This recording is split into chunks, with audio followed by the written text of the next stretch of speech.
السلام علیکم. امید ہے آپ سب خیریت سے ہوں گے. فیکٹس ود علی عابد میں آج ہم بہت زیادہ امپورٹنٹ فیکٹ کو ریویل کریں گے. وہ فیکٹ ہے کہ پیشاب کے چھینٹوں, چگلی اور کھڑے ہو کر پیشاب کرنا. تو مرد کے لیے کھڑے ہو کر پیشاب کرنا سنت ہے. ہمارے یہاں پہ اکثر کہا جاتا ہے کہ کھڑے ہو کر جس نے پیشاب کیا اس نے حرام کام کیا, اس نے غیر اسلامی کام کیا, غیر شرعی کام کیا. اللہ کے نبی نے منع فرمایا ہے, جبکہ اللہ کے نبی کی سنت ہے یہ صلی اللہ علیہ وآلہ وسلم کہ ہم کھڑے ہو کر پیشاب کریں. صحیح بخاری میں حدیث موجود ہے, صحیح مسلم میں بھی حدیث موجود ہے کہ نبی کریم صلی اللہ علیہ وآلہ وسلم ایک دفعہ مدینہ شریف کے باہر گندگی کے ڈھیر کے پاس آئے اور آپ علیہ السلام نے کھڑے ہو کر پیشاب کیا. اب اس میں ہم نے یہ چیز کو بھی نہیں یہاں سے فیصلہ کر لینا وہ تو گندگی کا ڈھیر تھا اس لیے آپ نے کھڑے ہو کر پیشاب کیا. ہم اس کے آگے بھی دیکھتے ہیں چیزوں کو.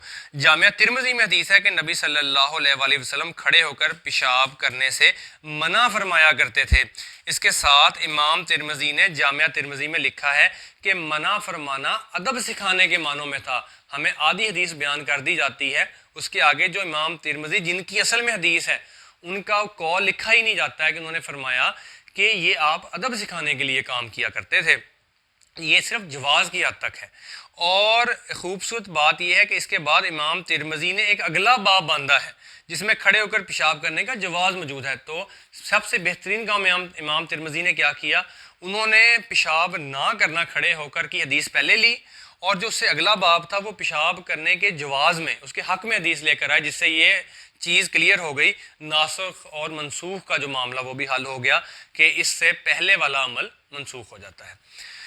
اب ممانعت کی حدیث چونکہ پہلے آئی ہے اور جواز اجازت کے بعد آیا ہے تو پہلے والی حدیث منسوخ ہو جائے گی, اور اس میں صحیح بخاری اور مسلم والی حدیث لے کر آئے ہیں کہ یہ جائز ہے. مرد کے لیے جائز ہے کہ اگر کھڑا ہو کر پیشاب کرے تو چھینٹے نہ پڑیں. اصل معاملہ تو پیشاب کے چھینٹوں کا ہے. اگر بیٹھ کر فار ایگزامپل کوئی شخص پیشاب کر رہا ہے, سامنے پتھریلی جگہ, سخت صحن یا سخت زمین یا کوئی ایسا معاملہ ہے کہ وہ پیشاب کرتا ہے اور چھینٹے پڑ جاتے ہیں, پھر تو بیٹھ کے کرنا بھی حرام ہو گیا. اس کی بجائے تو پھر کھڑے ہو کر کرنا افضل ہو گیا کہ تھوڑا دور ہو کے کھڑے ہو, اونچی جگہ کے اوپر پیشاب کرو, چھینٹے ہی نہ پڑیں آپ کے اوپر. تو اصل چیز ہے پیشاب کے چھینٹوں سے بچنا. صحیح بخاری اور مسلم میں حدیث موجود ہے کہ نبی صلی اللہ علیہ وآلہ وسلم 2 قبر والوں کے پاس سے گزرے اور آپ نے وہاں پہ تھوڑی دیر قیام کیا, رک گئے اور فرمایا ان 2 قبر والوں کو عذاب ہو رہا ہے. اور وجہ کوئی بہت بڑی وجہ نہیں ہے. پہلی وجہ یہ ہے کہ ایک شخص چگلی سے نہیں بچتا, اور دوسری وجہ یہ ہے کہ ایک شخص پیشاب کے چھینٹوں سے نہیں بچتا. اور پھر آپ نے ٹہنی درخت سے توڑ کے ٹہنی کے 2 ٹکڑے کیے, ایک اس قبر پر رکھ دیا, ایک اس قبر پر رکھ دیا, اور آپ نے فرمایا جب تک یہ ہری رہیں گی تب تک ان کے عذاب میں تخفیف ہوگی. لیکن ایک چیز کو ذہن میں رکھنا ہے, یہ عمل نبی کریم صلی اللہ علیہ وآلہ وسلم کا تھا, ہم نہیں. اللہ کے نبی نے ہمیں یہ نہیں کہا کہ تم بھی ٹانی توڑا کرو, تم بھی ٹانی رکھ دیا کرو تو قبر میں سے عذاب کم ہو جائے گا. آپ نے ایسے نہیں فرمایا. آپ نے فرمایا کہ میں نے جتنی دیر یہاں پہ ٹانی رکھ دی ہے جب تک یہ ہری رہے گی ان پر سے عذاب میں کمی آئے گی. ہمیں یہ نہیں کہا, ہم گمان ضرور کر سکتے ہیں اللہ سے کہ ہم اللہ کے نبی کی حدیث پر عمل کریں گے, ہم ان کے کام پر عمل کریں گے, ہم ان کی سنت پر عمل کریں گے, ہم وہ ٹانیاں توڑ کر رکھ دیں گے, وہ ٹانیاں جب تک ہری رہیں گی ہم کہیں گے اللہ ہم تم سے گمان رکھتے ہیں کہ تو ان کے عذاب میں تخفیف کر دے گا. لیکن صرف گمان رکھ سکتے ہیں. اللہ کے نبی کو تو اللہ نے پروٹوکول دیا تھا, انہوں نے جب تک وہ ٹانیاں رکھیں عذاب میں کمی رہی.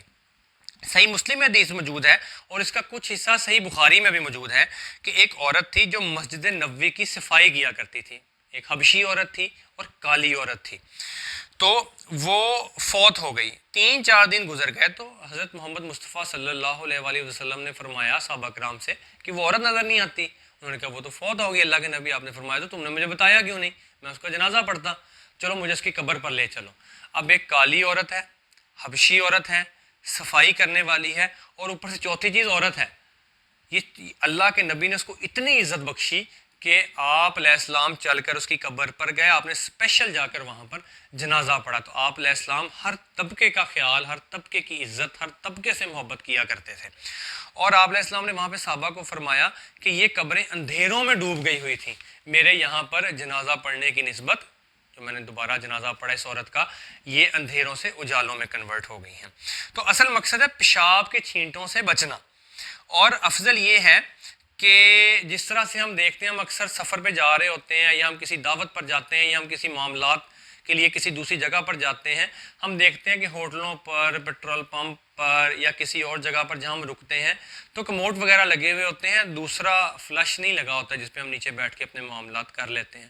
اب اس کموڈ کو لوگوں نے بہت طرح سے استعمال کیا ہوتا ہے، اکثر اس کی سائڈ کے اوپر پیشاب کے قطرے بھی ہوتے ہیں، اکثر لوگ اس کو بڑی بری طرح سے استعمال کرتے ہیں تو ناپاکی والے معاملات بھی ہو جاتے ہیں۔ پھر ہم لوگوں نے بھی جینز پہنی ہوتی ہے یا کوئی ہم نے ایسے کپڑے پہنے ہوتے ہیں کہ اگر ہم اس پہ بیٹھیں گے وہ کپڑے یا جسم پلید ہو جائے گا، تو اس صورت میں بجائے کہ ہم کہیں ہم اس کو دھوئیں گے، پھر دھو کے ہم اس کو صاف کریں گے، صاف کر کے ہم بیٹھیں گے، اس صفائی کے دوران بھی ہمارے کپڑے پلید ہو سکتے ہیں، تو ہم اس کے لیے افضل کیا ہے کہ کھڑے ہو کر، مرد حضرات کھڑے ہو کر وہاں پر پیشاب کر سکتے ہیں۔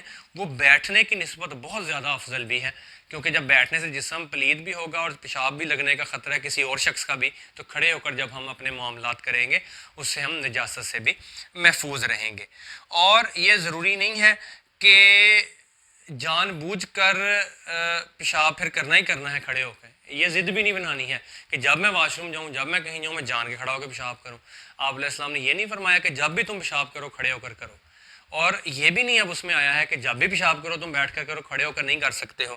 تو ہم جہاں پر کوئی عذر دیکھیں گے ہم کھڑے ہو کر پیشاب بالکل کر سکتے ہیں، اور جہاں پر ہم دیکھیں گے کہ معاملہ ٹھیک ہے ہم بیٹھ کر بھی پیشاب کر سکتے ہیں۔ تو یہ اسلام کا حسن ہے کہ ہمیں اتنی آسانیاں پیدا کی ہیں، اور یہ اللہ کا ہم پر بہت زیادہ احسان ہے، اور اللہ کے نبی کی ہم سے محبت ہے کہ ہمیں اتنے آسان طریقے بھی بتائے ہیں کہ ہم جب کسی معاملات میں ہوں تو ہم کھڑے ہو کر پیشاب کر لیں، ہم معاملات میں نہ ہوں تو ہم بیٹھ کر پیشاب کر لیں۔ امید ہے یہ آج کا بہت زیادہ امپورٹنٹ لیکچر ہمیں سمجھ آیا ہوگا، اور یہ ایک ایسا مسئلہ تھا جو بہت عرصے سے چلتا آ رہا تھا، جس کو نارملی ایڈریس کر دیا جاتا تھا۔ ایک طبقہ کہتا تھا حرام ہے، ایک طبقہ کہتا تھا نہیں آپ کھڑے ہو کر پیشاب کر سکتے ہو۔ ہم نے حدیث پاک کی روشنی میں دیکھ لیا کہ آپ علیہ السلام نے بالکل اجازت دی، اور خود آپ کا عمل بھی ہے کہ آپ کھڑے ہو کر پیشاب کیا کرتے تھے۔ امید ہے آج لیکچر ہمیں سمجھ آ گیا ہوگا۔ اگر اس میں کوئی ایشوز ہوں گے تو کمنٹ باکس میں ہم ڈسکس کر لیں گے، اور اگر مزید ویڈیو بنانا پڑے گی ہم اس پر ویڈیو بھی بنا لیں گے۔ السلام علیکم۔